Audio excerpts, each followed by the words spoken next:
Lymphatic system lecture second. आज हम unit third का लास्ट टॉपिक स्टार्ट कर रहे हैं, lymphatic system. Okay students, lymphatic system. तो सबसे पहले हम डिस्कस करते हैं इसके इंट्रोडक्शन के बारे में। ओके, तो इंट्रोडक्शन देखते हैं। The lymphatic system is a major part of the body immune system. Lymphatic system क्या है? बॉडी के इम्यून सिस्टम का ये मेजर पार्ट है। मतलब कि जो हमारी बॉडी के अंदर इम्यून सिस्टम होता है उसका सबसे महत्वपूर्ण पार्ट लिम्फेटिक सिस्टम है। क्यों है ये, आगे देखते हैं। तो सबसे पहले यहाँ पे हम कर लेते हैं, देखिए इम्यून सिस्टम। यहाँ पे इम्यून सिस्टम काफी बच्चों को पता होगा जो 12th पास आउट करके आए हैं बायोलॉजी से, इम्यून सिस्टम होता क्या है। बट कुछ फ्रेशर्स मैथ से भी होते हैं तो उनको नहीं पता होता इम्यून सिस्टम के बारे में।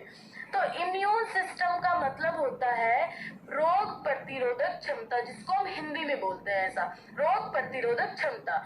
तो इसका मतलब क्या होता है? जैसे हम एक एग्जांपल ले लेते हैं, आपको कभी भी बुखार आ जाता है या फिर कोल्ड का फीवर कुछ भी आपको हुआ हो तो वो आप मेडिसिन नहीं लेते हो, लेकिन 2 घंटे बाद या फिर 2 दिन बाद 3 दिन बाद आप ऑटोमेटिक ठीक हो जाते हो बिना मेडिसिन लिए ही। तो वो किस वजह से होता है? वो लिम्फेटिक सिस्टम की वजह से ही होता है, जिससे क्या आप ऑटोमेटिक ठीक हो जाते हैं। तो हमारी बॉडी के अंदर ऐसे कोई बाहर से अगर फॉरेन पार्टिकल आ जाए या कोई इन्फेक्शन हमें हो जाए तो हमारा इम्यून सिस्टम हेल्प करता है हमें क्या प्रॉपर ठीक हो जाने में, होने में, ठीक है। तो इम्यून सिस्टम का मेजर पार्ट है लिम्फेटिक सिस्टम। तो ये लिम्फेटिक सिस्टम इम्यून सिस्टम में हेल्प करता है। नेक्स्ट हेडिंग है the lymphatic system is a subset of the circulatory system with a number of actions. Circulatory system, तो जैसे circulatory system में क्या होता है, ये हो गई blood vessels, okay, blood vessels।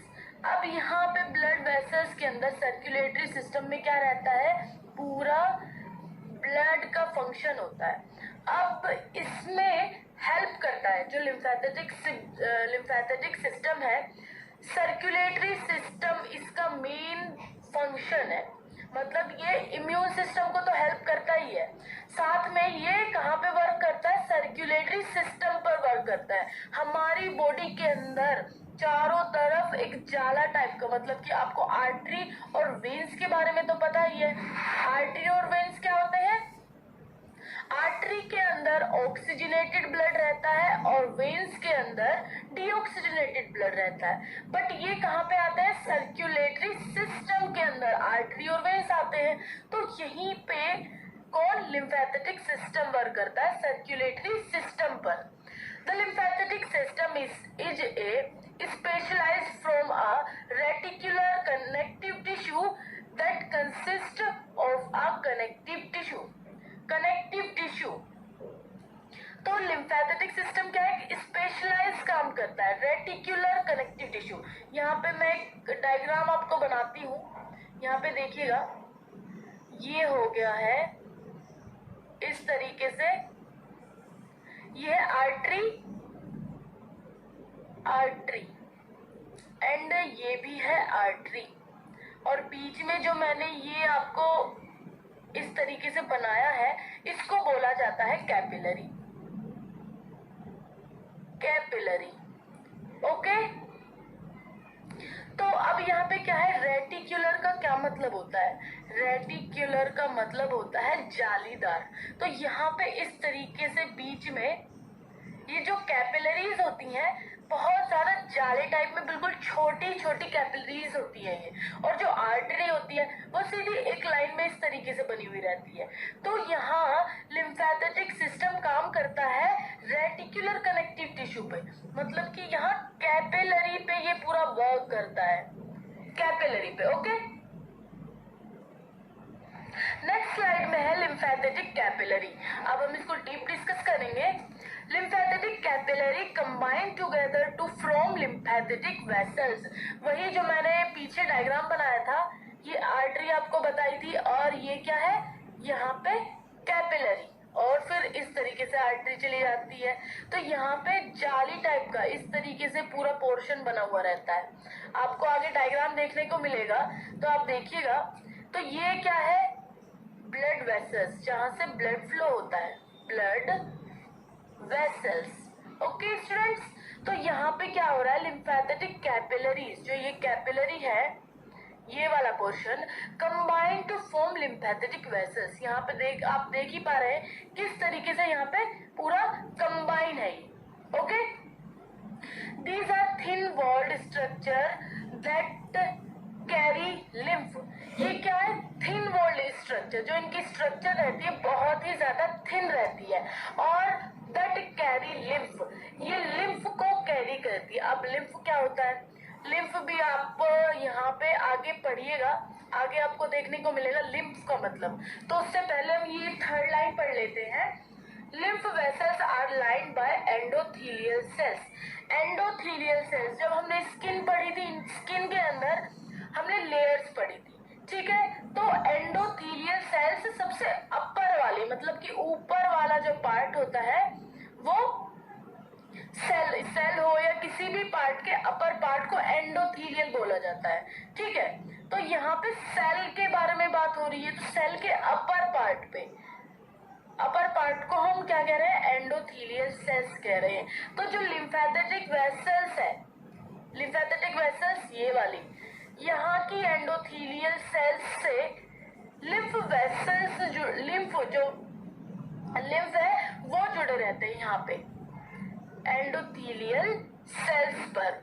In lymph vessels push lymph from lymph capillary to the lymphatic trunk and duct. Lymphatic vessels resemble small veins. Lymphatic जो vessels है वो स्मॉल वेन्स। अब यहाँ पे एक एग्जांपल हम देते हैं, जैसे यहाँ पे एक डायग्राम और बनाते हैं। ये है सिंपल ब्लड वेसल्स, जहाँ से इजीली ब्लड फ्लो हो रहा है। अब ब्लड के अंदर आपको पता ही है काफी सारी सेल्स प्रेजेंट होती है, प्लेटलेट्स, आरबीसी, डब्ल्यूबीसी, मतलब काफी सारी सेल्स प्रेजेंट होती है। अब क्या होता है, कभी कभी ऐसा होता है, ये जो सेल्स होती है यहाँ वेसल्स के अंदर क्या कर देती है, बहुत ज्यादा यहाँ पे इस तरीके से जम जाने के कारण ब्लड फ्लो अच्छे से नहीं हो पाता है। तो जो लिम्फ, यहाँ पे लिम्फ ट्रंक, लिम्फ डक्ट है, ये क्या करते हैं, इस चीज को रिमूव आउट करने की कोशिश करते हैं। लिम्फेटिक सिस्टम पूरा सर्कुलेटरी सिस्टम को क्या करता है, हेल्प करता है। जब लिम्फेटिक वेसल्स, यहाँ पे जो ये वेसल्स है पूरी, इससे ब्लड इजीली फ्लो नहीं हो पाता है, ठीक है। तो यहाँ पे ये कलेक्ट हो जाते हैं इस तरीके से, यहाँ पे आप देख पा रहे होंगे, इस तरीके से इजीली जब ब्लड फ्लो नहीं होता है, तो यहाँ पे इस पोर्शन पे एपिथेलियल सेल पे lymph node, lymph ducts present होते हैं। तो ये यहाँ पे एक्स्ट्रा मटेरियल, जो एक्स्ट्रा इंटेस्टाइनल फ्लूइड होता है, मान लो कभी भी हमारी बॉडी के अंदर जब इंटेस्टाइनल फ्लूइड में, यहाँ पे देखिए इंटेस्टाइनल फ्लूइड में एक्स्ट्रा बोल सकते हैं सेल्स या फिर फ्लूइड जमा हो जाता है, तो जो लिम्फेटिक सिस्टम है उसको रिमूव आउट करता है। जो एक्स्ट्रा फ्लूइड कनेक्टिव टिश्यू के अंदर, मतलब यहाँ कनेक्टिव जो वेसल्स है ये, इसमें एक्स्ट्रा जमा हो जाता है, तो इसको लिम्फ डक्ट्स रिमूव आउट करती है, ठीक है। तो इन लिम्फेटिक सिस्टम का काम यही होता है, जो फंक्शन प्रॉपर नहीं हो रहा है ब्लड वेसल्स के अंदर, उस फ्लूइड को वो लिम्फ डक्ट के थ्रू बाहर करती है, ठीक है। तो यहाँ आ जाते हैं लिम्फ नोड पर। लिम्फ नोड्स, द ओवल और P shape organ located along the length of lymphatic vessels called as lymph nodes। अब ये किस शेप में रहती है, ओवल और बीन शेप में, oval and bean shape organ है। Located along the length of lymphatic vessels, कहाँ पे, लिम्फेटिक वेसल्स कहाँ है, ये आपको यहाँ पे मैंने बताया था। लिम्फेटिक वेसल्स इस, ये हो गई, ये हो गई कैपिलरी और ये वेसल्स। तो कहाँ पे प्रेजेंट होते हैं? लिम्फेटिक वेसल्स पे, एपिथेलियल सेल पर, एपिथेलियल सेल पर लिम्फ नोड्स प्रेजेंट होते हैं। ठीक है, इसको या तो हम लिम्फेटिक डक्ट्स बोल लो या फिर इसको लिम्फ नोड बोल लो। यहाँ पे इस तरीके से प्रेजेंट होते हैं। ठीक है, और जब मैंने डीप में बताया कि यहाँ लिम्फ वेसल्स में अगर एक्स्ट्रा मटेरियल, कोई भी सेल्स ज्यादा यहाँ पे कलेक्ट हो जाती है तो जो फ्लूइड है वो इजीली फ्लो नहीं हो पाता। तो इस फ्लूइड को, ये जो लिम्फ नोड्स है, यहाँ पे एक्स्ट्रा मटेरियल जा करके जमा होता है और फिर इजीली फ्लो हो जाता है, जो ब्लड इजीली फ्लो होता है। ठीक है, नेक्स्ट है the range from 1 to 25 mm in length. जो इसकी लेंथ होती है वो कितनी होती है? 1 to 25 mm की। They are greyish pink in colour. तो इसका कलर कैसा होता है? Greyish pink. Okay okay. Next में आपको डायग्राम दिख रहा है, वही जो मैं बता रही थी। ये क्या है? वेसल्स। ये जो आर्टरी है ये है वेसल्स, एंड ये पूरा पोर्शन हो गया है कैपिलरीज। ओके, ठीक है, ये है कैपिलरी। तो यहाँ से क्या होता है? ब्लड फ्लो होता है। ये हो रहा है blood flow, easily blood flow हो रहा है। और ये साइड में बनाया है lymph capillary, lymph vessels, lymph nodes. अब यहाँ पे लिम्फ नोड का आप डायग्राम देखिए, कुछ इस तरीके से पूरा डायग्राम यहाँ पे बना हुआ है। ठीक है, और ये भी कनेक्ट है आर्टरी और वेसल्स, आर्टरी और वेन से। तो यहाँ पे जब एक्स्ट्रा फ्लूइड जमा हो जाता है तो इस लिम्फ नोड में जाकर के कलेक्ट होता है। कौन? Extra fluid, intestinal fluid. अब वो एक्स्ट्रा फ्लूइड इसमें कलेक्ट होगा तो ये बॉडी से इसको रिमूव आउट कर देता है। यहाँ पे आपको जूम करके लिम्फ नोड का डायग्राम दिख रहा होगा। ठीक है, ये है लिम्फ नोड, जूम करके देखिए। यहाँ इसमें बहुत सारे अदर फंक्शंस होते हैं जो अपना काम करते हैं। इसमें देखिए subcapsular sinus, slow flowing lymph, lymphocytes, reticular fibres. तो ये सारे क्या वर्क करते हैं? बॉडी के जो इंटेस्टाइनल फ्लूइड है, जितना हमें बॉडी को जरूरत पड़ता है, जितना वाटर, जितना फ्लूइड की जरूरत पड़ती है उतना बॉडी के अंदर रहता है। बट जो एक्स्ट्रा फ्लूइड होता है वो लिम्फेटिक सिस्टम के थ्रू बॉडी से क्या होता है?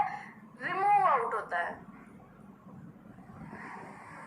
नेक्स्ट है यहाँ पे स्प्लीन।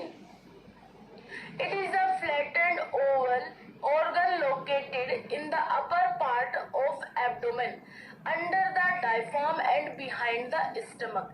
तो जो ये स्प्लीन है कहाँ पे लोकेटेड रहता है? Upper part of the abdomen, abdomen के अपर पार्ट पर, अंडर द डायफ्राम, डायफ्राम के नीचे, एंड बिहाइंड द स्टमक, और स्टमक के पीछे। तो ये इसकी पूरी लोकेशन बता दी गई स्प्लीन की। ये कहाँ पे प्रेजेंट होता है? बॉडी के अंदर। It is covered by a dense connective tissue called as capsule. It is covered by dense connective tissue. ये किससे कवर रहता है? कनेक्टिव टिश्यू से, जिसको कैप्सूल बोला जाता है। The capsular extension are called as trabecules. जो कैप्सुलर एक्सटेंशन है उसको ट्रेब्यूल्स बोला जाता है। White pulp, it consist of masses of lymphocytes and macrophage. White pulp ये क्या करता है? मासेस, लिम्फोसाइट्स के मासेस को और मैक्रोफेजेस को कंसिस्ट करता है, मतलब रखता है। Red pulps, it consist of a blood sinuses. ये ब्लड सिन्यूज को भी कंसिस्ट करता है रेड पल्प्स के अंदर। Function, it play an important role in phagocytosis of bacteria, damage RBC and platelets. अब क्या इसका जो स्प्लीन का फंक्शन है वो क्या है? ये जो डैमेज आरबीसी है या फिर बैक्टीरिया है या डैमेज प्लेटलेट्स है, जब ये खराब हो जाती है तो खराब होने के बाद ये कहाँ जाती है? स्प्लीन में जाती है। और स्प्लीन फिर इसको क्या करता है? जो बॉडी बॉडी का एक्सक्रीशन सिस्टम है, उसके थ्रू ये बॉडी से रिमूव आउट करवा देती है इन सारी जो बैक्टीरिया है, आरबीसी है, प्लेटलेट्स है, उनको।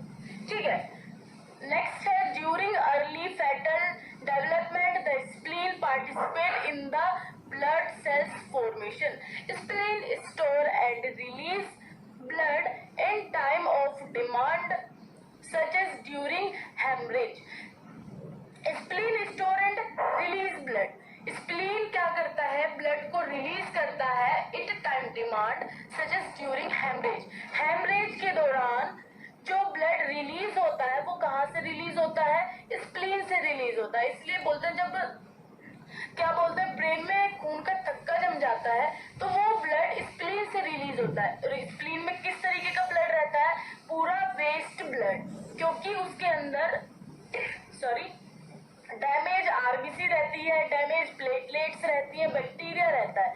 तो वो जो ब्लड रिलीज होता है वो जाके ब्रेन में कलेक्ट हो जाता है, जिससे कि ब्रेन हेमरेज हो जाता है। ठीक है, तो कोई भी अगर हेमरेज के दौरान क्या होता है, स्प्लीन से ब्लड रिलीज होता है और फिर हेमरेज जैसी डिसीज होती है। ठीक है, तो लिम्फेटिक